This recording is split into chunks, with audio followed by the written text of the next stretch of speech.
Recent గా online లో నిన్న నైట్ నుండి అవెంజర్స్ డూమ్స్ డే యొక్క కాన్సెప్ట్ ఆర్ట్స్ అయితే మాత్రం సర్క్యులేట్ అవుతున్నాయి. అయితే మీలో చాలా మంది కూడా దాని గురించి చూసే ఉంటారు. చాలా మందికి క్లారిటీ ఉండకపోవచ్చు ఆ కాన్సెప్ట్ ఆర్ట్స్. మరికొంతమంది నాకు అడిగేది, బ్రో ఇది ఫేకా లేదంటే ఫ్యాన్ మేడా లేదంటే అఫీషియల్ కాన్సెప్ట్ ఆర్ట్సా అని చెప్పి.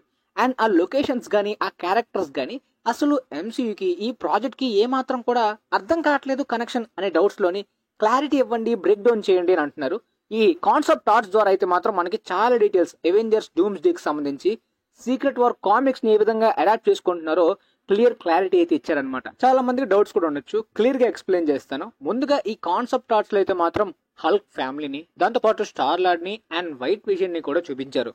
షాకింగ్ గా వకండాని అండ్ టచలా బ్లాక్ ప్యాంథర్ ని కూడా చూపించడం చాలా మందికి డౌట్స్ రైజ్ అయ్యాయి. ఈ కాన్సెప్ట్ ఆర్ట్స్ వెనక ఉన్న ఆ సీన్స్ కి అర్థం ఏంటి, ఈ లొకేషన్స్, ఆ క్యారెక్టర్స్, అవెంజర్స్ డూమ్స్ డే కి సంబంధం ఏంటి దాని గురించి క్లియర్ గా తెలుసుకుందాం. ముందుగా డాక్టర్ డూమ్ అసలు ఈ ఎంసీలోకి ఈ క్యారెక్టర్ ఏ విధంగా రాబోతుంది, ఫెంటాస్టిక్ ఫోర్ ఫిల్మ్ కి అవెంజర్స్ డూమ్స్ డే కి స్ట్రాంగ్ కనెక్షన్ ఏ విధంగా ఉంటుంది, డాక్టర్ డూమ్ ఆరిజిన్ ప్రస్తుతానికి ఎంసీలో ఏ విధంగా ఉంటుంది, బోరిస్ కరెలా క్యారెక్టర్ కి ఏ విధంగా కనెక్షన్ ఉంటుంది అనే దాని గురించి క్లియర్ గా వీడియో చేశాను. అది చూస్తే మీకు చాలా క్లారిటీ రావచ్చు. ముందుగా చాలా మందికి ఉండే డౌట్, డాక్టర్ డూమ్ యొక్క ఆ కాన్సెప్ట్ ఆర్ట్ లుక్, తను ఒక థ్రోన్ మీద కూర్చున్నాడు. అయితే ఈ థ్రోన్ ఎక్కడ, ఏ లొకేషన్, అంటే తను ఏ ప్లేసెస్ ని రూల్ చేస్తున్నాడు, అసలు మల్టీవర్స్ బ్యాటిల్ కదా, ఈ రూల్ చేయడం గానీ ఆ థ్రోన్ గానీ ఆ లొకేషన్స్ గానీ ఏది కూడా ప్రెసెంట్ టైం లైన్ కి మ్యాచ్ కావట్లేదు. మిడివల్ టైం లైన్ లా ఉంది ఏంటి, కొంపతీసి ఇది ఫ్లాష్ బ్యాక్ ఆర్జిన్ టైపా, డూమ్ ది ఆరిజిన్ అయి ఉంటే మరి ఈ హల్క్ ఫ్యామిలీ కూడా ఇదే మిడివల్ టైం లైన్ అదే సెటప్ లోని అదే లొకేషన్స్ లో ఏం చేస్తున్నారు, అసలు కంప్లీట్ గా టైం ట్రావెల్ ఏమైనా ఉంటుందనే డౌట్స్ కూడా ఆన్లైన్ లో చాలా వస్తున్నాయి అనమాట. బట్ సీక్రెట్ వార్స్ యొక్క కామిక్స్ చదివే వాళ్ళకి దీని మీద క్లారిటీ ఉంటుంది. డాక్టర్ డూమ్ గాడ్ ఎంపరర్ డూమ్ గా మారిన తర్వాత బ్యాటిల్ వరల్డ్ ని రూల్ చేస్తాడనమాట. ఆ ఏన్షియంట్ టైప్ లో ఉండే ప్యాలెస్, కింగ్డమ్స్ గానీ దాంతో పాటు ఆ మిడివల్ లొకేషన్స్ లోని ఆ డాక్టర్ డూమ్ యొక్క థ్రోన్ ఇదంతా కూడా బ్యాటిల్ వరల్డ్ తన రూల్ కి చెందినదే. లొకేషన్ క్లియర్ గా లాట్వేరియా దగ్గరలోనే ఉంది. యూరోప్ లోని డూమ్ రూల్ చేసే లాట్వేరియన్ నేషన్ గురించి చాలా మందికి తెలిసే ఉంటుంది. కాకపోతే ఓన్లీ డూమ్ ఈ లాట్వేరియా యూరోప్ లొకేషన్స్ ని మాత్రమే రూల్ చేయడు, కంప్లీట్ గా బ్యాటిల్ వరల్డ్ మొత్తాన్ని కూడా రూల్ చేస్తాడు. అలానే అవెంజర్స్ డూమ్స్ డే లో స్టోరీ ప్లాట్ ఈ బ్యాటిల్ వరల్డ్ చుట్టూ ఏ విధంగా ఉండబోతుందో ఆల్రెడీ మీకు చాలా సార్లు చెప్పా. అదే ప్లాట్ ఏ విధంగా ఉండబోతుంది, కామిక్స్ కి ఈ లైవ్ యాక్షన్ ఫిల్మ్స్ లో ఏ విధంగా మార్చబోతున్నారనే వీడియోస్ లో మీలో చాలా మంది చూసే ఉంటారు. బ్యాటిల్ వరల్డ్ క్రియేట్ అయిన తర్వాతనే స్టోరీ కంటిన్యూ అవుతుందని చెప్పి. కానీ ఈ బ్యాటిల్ వరల్డ్ క్రియేట్ అవ్వకముందు ఈవెంట్స్ ఏం జరిగాయి, అసలు డూమ్ ఎంత సుపీరియర్ గా సడన్ గా ఎంసీలోని ఈ బ్యాటిల్ వరల్డ్ లోని ఎలా వచ్చేసాడనే డౌట్స్ కూడా చాలా మందికి ఉంటాయి కదా. అవెంజర్స్ సీక్రెట్ వార్స్ అని అనౌన్స్ చేసినప్పుడే చాలా మందికి కామిక్ స్టోరీ తెలుసు. ఈ కామిక్ స్టోరీ ప్రకారం బ్యాటిల్ వరల్డ్ క్రియేట్ అవుతుంది, దాన్ని క్రియేట్ చేసే బియాండ్ రే మెయిన్ విలన్ అని. కానీ ఒరిజినల్ ప్లాన్ ప్రకారం కాంగ్ డైనస్టీ తర్వాత సీక్రెట్ వార్స్ లో ఎపీర్ అయ్యి ఆ బియాండర్ క్యారెక్టర్ కూడా జానథన్ మేజర్స్ ని ప్లే చేసే విధంగా, లైక్ ఈ బియాండర్ కూడా కాంగ్ డిఫరెంట్ వేరియంట్ గా చూపిద్దామని అనుకున్నారు. మరి ఇప్పుడు ఏ విధంగా మారుస్తారో తెలియదు కానీ బియాండర్ పక్కాగా ఉంటాడు. తన దగ్గర పవర్ ని డాక్టర్ డూమ్ సొంతం చేసుకున్న తర్వాతనే ఈ బ్యాటిల్ వరల్డ్ కి రూలర్ గా మారుతాడు, గాడ్ ఎంపరర్ గా మారుతాడు. లోకి సిరీస్ అండ్ క్వాంటమేనియాలోని కాంగ్ యొక్క మోటివ్ ఏంటి, మల్టీవర్స్ కి ఏ టైప్ ఆఫ్ బిగ్ థ్రెట్ అనే దాని గురించి క్లియర్ గా మనకు చూపించినప్పటికీ ద బియాండర్ చాలా పెద్ద డేంజరస్ థ్రెట్ అనమాట. ఈ బియాండర్స్ యాక్చువల్ గా బియాండర్ లో కూడా మల్టిపుల్ వేరియంట్స్ ఉంటారనమాట. వీలైతే మాత్రం డిఫరెంట్ రియాలిటీస్ ని కంప్లీట్ గా ఎరేస్ చేసేసి ఈ ఇన్కర్షన్స్ క్రియేట్ అవడానికి, మల్టీవర్స్ రియాలిటీస్ డిస్ట్రాయ్ అవడానికి మెయిన్ రీజన్ బియాండర్ అనమాట. తన వల్లనే ఇన్కర్షన్స్ అనేవి మొదలవుతాయి. బియాండర్స్ వల్ల క్రియేట్ అయ్యే ఈ మల్టీవర్సల్ డిస్ట్రాక్షన్స్ వలన ఇన్కర్షన్స్ క్రియేట్ అయ్యి 2 ఎర్త్స్ కొలైడ్ అవుతాయి అనే దాని గురించి ఇంతకుముందు చెప్పాను కదా. ఎర్త్ 616, మరొకటి ఎర్త్ 1000, అదే ఎక్స్‌మ్యాన్ యూనివర్స్, అవెంజర్స్ యూనివర్స్. సో వాళ్ళ ఎర్త్ ని, అదే ఈ 2 ఎర్త్స్ కొలైడ్ అవుతున్న టైంలోని ఒక ఎర్త్ ని ఒకరు ప్రొటెక్ట్ చేసుకోవడానికి అవెంజర్స్ వర్సెస్ ఎక్స్‌మ్యాన్ బ్యాటిల్ క్రియేట్ అవుతుంది. లిటరల్లీ బియాండర్ అయితే మాత్రం మల్టీవర్స్ యూనివర్సెస్ లోని, అంటే మల్టిపుల్ డిఫరెంట్ యూనివర్సెస్ రియాలిటీస్ లో ఉన్న హీరోస్ అండ్ విలన్స్ ని ఒకే స్టేజ్ కి సెట్ చేసే విధంగా ఈ ఇన్కర్షన్స్ క్రియేట్ అవడానికి కారణం అవుతాడు. ఆ తర్వాత బియాండర్ దగ్గర ఉన్న పవర్ ని డాక్టర్ డూమ్ సొంతం చేసుకున్న తర్వాత ఈ క్రియేట్ అయిన రియాలిటీని అయితే మాత్రం ప్యాచ్ వర్క్ తో ఒక కొత్త ప్లానెట్ లాగా రీషేప్ చేసి బ్యాటిల్ వరల్డ్ గా మార్చి దాన్ని తన ఎంపైర్ గా క్రియేట్ చేసుకుని తనే ఆ బ్యాటిల్ వరల్డ్ కి రూలర్ గా మారుతాడు, గాడ్ ఎంపరర్ గా మారుతాడు. కాంగ్ ని రిప్లేస్ చేయబోయే డాక్టర్ డూమ్ క్యారెక్టర్ లోని స్టోరీలో కూడా బియాండర్ ని డామినేట్ చేస్తాడు. కానీ కంప్లీట్ గా సెల్ఫిష్నెస్ రీజన్ కాదనమాట. తన మోటివ్స్ అయితే మాత్రం మల్టీవర్స్ లోనే ఒక బ్యాలెన్స్ ని క్రియేట్ చేయడానికి, తన మోటివ్స్ మంచివే అనమాట. అందువల్లనే అవెంజర్స్ డూమ్స్ డే బిగినింగ్ లోని డాక్టర్ డూమ్ మోటివ్ అంతా కూడా ఒక హీరోలోనే కనిపిస్తాడు అనమాట.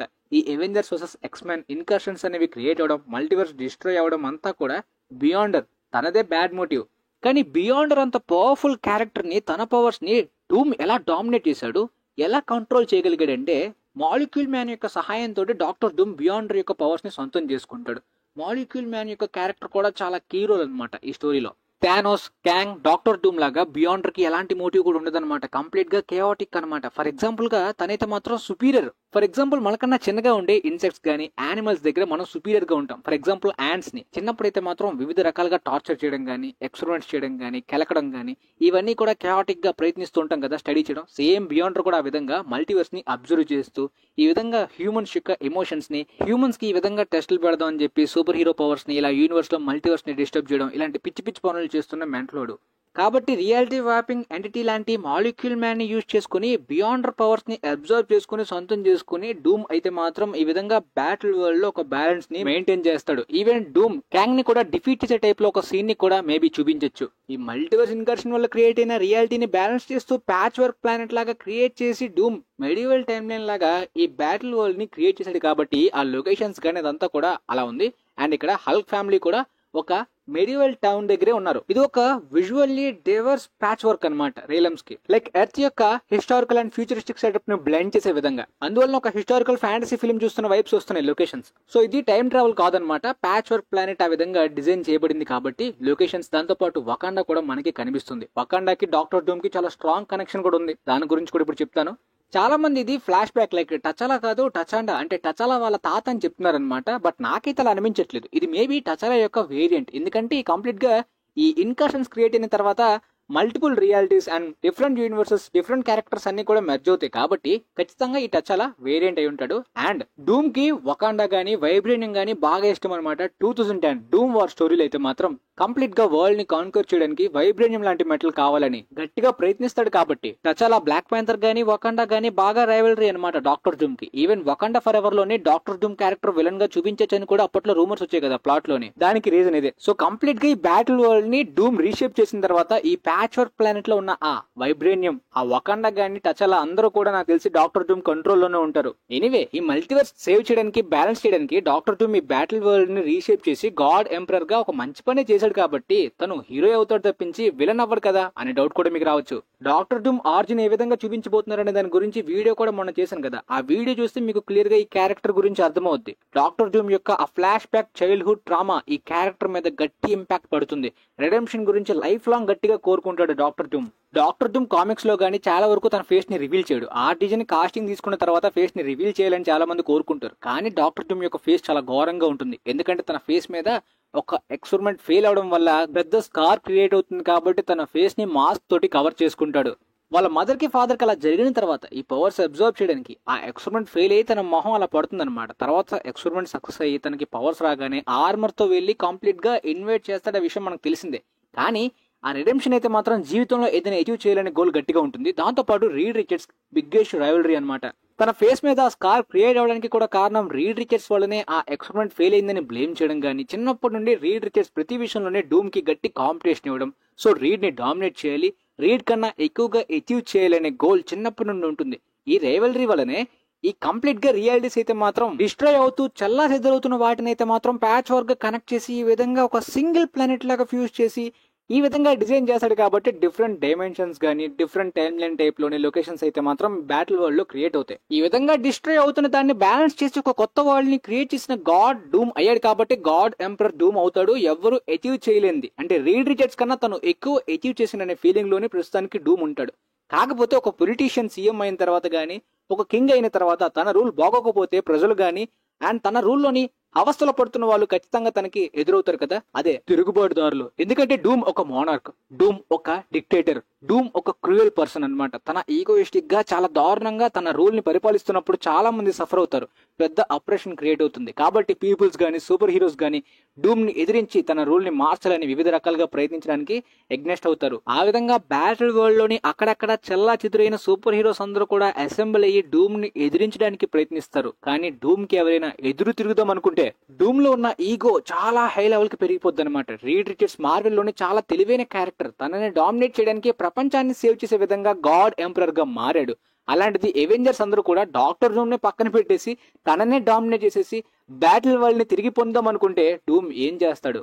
రీడ్ రిచర్డ్స్ మిస్టర్ ఫెంటాస్టిక్ మధ్యన ఈగో క్లాషెస్ అయితే మాత్రం ఫెంటాస్టిక్ 4 ఫిలిమ్స్ నుండి ఉంటాయి. కానీ మనకి ఈ న్యూ ఫెంటాస్టిక్ 4 ఫస్ట్ స్టెప్స్ లోని డాక్టర్ డూమ్ కి రీడ్ రిచర్డ్స్ మధ్యన ఈగో క్లాషెస్ ఏమీ కూడా ఉండవు. కానీ వాళ్ళిద్దరి మధ్యన ఉంటేనే బాగుంటుంది. ఎందుకంటే సీక్రెట్ వార్స్ లో వీళ్ళిద్దరి మధ్యన ఒక పెద్ద ఫైట్ ఉండబోతుంది. అది కంప్లీట్ గా ఇన్ఫినిటీ వార్ లోని iron man versus Thanos, end game లోని క్యాప్టెన్ అమెరికా వర్సెస్ థానోస్ కన్నా పెద్ద బ్యాటిల్ గా ఉండొచ్చు అనిపిస్తుంది అనమాట. పోతే ఈ బ్యాటిల్ వరల్డ్ క్రియేట్ అవడం, డూమ్ రూల్ చేయడం, ఇదంతా కూడా బియాండర్ ని ఓడించి తన పవర్స్ ని సొంతం చేసుకున్న తర్వాత ఈవెంట్స్. దానికన్నా ముందు ఈవెంట్స్ అంతా కూడా అవెంజర్స్ డూమ్స్ డే స్టోరీలో జరుగుతాయి. సో మేబీ ఈ కాన్సెప్ట్ ఆర్ట్స్ అన్ని కూడా కంప్లీట్ గా ఈవెంట్స్ అయిపోయి almost ending secret wars story start అయ్యే దగ్గరలోనే ఈ కాన్సెప్ట్ ఆర్ట్స్ ని ప్లాన్ చేసుకున్నారేమో. చాలా వరకు ఈ కాన్సెప్ట్ ఆర్ట్స్ అనేవి కన్సిడరేషన్ అనమాట, తర్వాత చేంజ్ అవ్వచ్చు కూడా. అంటే ఫిల్మ్ లోని ఈ సీన్స్ ఈ విధంగా విజన్ ని క్రియేట్ చేసుకుంటారు, ఆ విధంగా ఆర్ట్స్ ని కాన్సెప్ట్ ఆర్ట్స్ ని ఈ విధంగా డిజైన్ చేస్తారు. కొన్ని ఫైనలైజ్ అవుతాయి, కొన్ని పక్కన పెడేస్తారు అనమాట. ఆ విధంగా ఎండ్ గేమ్ కి ఇన్ఫినిటీ వార్ కి కూడా చాలా కాన్సెప్ట్ ఆర్ట్స్ ని ముందు క్రియేట్ చేసుకున్నారు, తర్వాత ఆ సీన్స్ ని మార్చేశారు. విజన్ లోనే ఏమైనా చేంజెస్ వస్తే, ఇక విజన్ అనగానే వైట్ విజన్ గుర్తొచ్చాడు. Star lord and white vision కూర్చున్న లొకేషన్ అంతా కూడా మోడర్న్ ఎరా టైం లైన్ లానే ఉంది. చెప్పాను కదా, ప్యాచ్ వర్క్ అంటే బ్యాటిల్ వరల్డ్ లోనే different realms and different dimensions merge అవుతాయి కాబట్టి ఈ విధంగా ఉంటాయి లొకేషన్స్ అన్ని కూడా. అక్కడ తాగేసిన బీర్ బాటిల్ అండ్ తినేసిన పిజ్జాతో పాటు టీవీ చూస్తున్నట్టున్నారు ఇద్దరు కూడా. అండ్ వైట్ విజన్ ఒక సిరీస్ లో తిరిగి రావడానికి ఆల్రెడీ ప్లాన్ చేసుకున్నారు. మేబీ అవెంజర్స్ డూమ్స్ డే కన్నా ముందే వైట్ విజన్ తిరిగి వచ్చేలాగా ఒక సెపరేట్ స్టాండ్ అలోన్ సిరీస్ ని కూడా చూపిస్తారేమో. ఒకవేళ అవెంజర్స్ డూమ్స్ డే బిగినింగ్ లోనే ఈ విధంగా ఈ హల్క్ ఫ్యామిలీ గానీ, దాంతో పాటు మిగిలిన కొంతమంది సూపర్ హీరో స్టోరీస్ అంతా కూడా బ్యాటిల్ వరల్డ్ లోనే చూపిస్తే, స్పైడర్ మ్యాన్ 4th పార్ట్ కూడా కంప్లీట్ గా బ్యాటిల్ వరల్డ్ చుట్టూ ఉండొచ్చు. ఇంకొక రివీల్ అయిన ఆర్ట్ లోని అది కంప్లీట్ గా విజువల్, అంటే కలర్ యాడ్ అవ్వలేదు, జస్ట్ స్కెచ్ లోని డిజైన్ చేసిన దాంట్లో అయితే మాత్రం ఒక సూపర్ హీరో లేదా ఒక కీ రోల్ ఎవెంజర్ ఏదో ఒక క్యారెక్టర్ డూమ్ కట్టేసి బంధించినట్టు ఉన్నాడు. మరి క్లియర్ గా ఇది కంప్లీట్ గా లాట్వేరియా లొకేషన్ దగ్గర అయి ఉంటుంది, ఎందుకంటే ఈ కాన్సెప్ట్ ఆర్ట్ కిందనే డూమ్ ని చూపిస్తారు కంప్లీట్ గా కోర్ట్ రూమ్ లోని తన దగ్గర పనిచేసే వాళ్ళందరినీ తను కమాండ్ చేస్తున్నట్టు. చూద్దాం మరి డూమ్ యొక్క ఈ క్రూయల్ రూల్ లో అయితే మాత్రం మేబీ అదర్ రియాలిటీస్ నుండి లైక్ ఎక్స్‌మ్యాన్ క్యారెక్టర్స్ కూడా డూమ్ కి ఎదురు తిరిగే విధంగా తిరుగుబాటుదారుల్లో జాయిన్ అవుతారా, ఏ క్యారెక్టర్స్ డూమ్ కి దొరికిపోతారు, ఎవరెవరు తిరిగి ఎదిరించగలరు అనే దాని గురించి మొత్తానికి మీకైతే కంప్లీట్ క్లారిటీ కాన్సెప్ట్ ఆర్ట్స్ మీద, ఫిలిం మీద వచ్చిందని అనుకుంటున్నాను. వీలైతే వీడియో మీ ఫ్రెండ్స్ లో చాలా మంది డౌట్స్ ఉన్న వాళ్ళకి షేర్ చేయండి, పక్కగా వాళ్ళకి యూజ్ అవ్వచ్చు. And thanks for watching guys.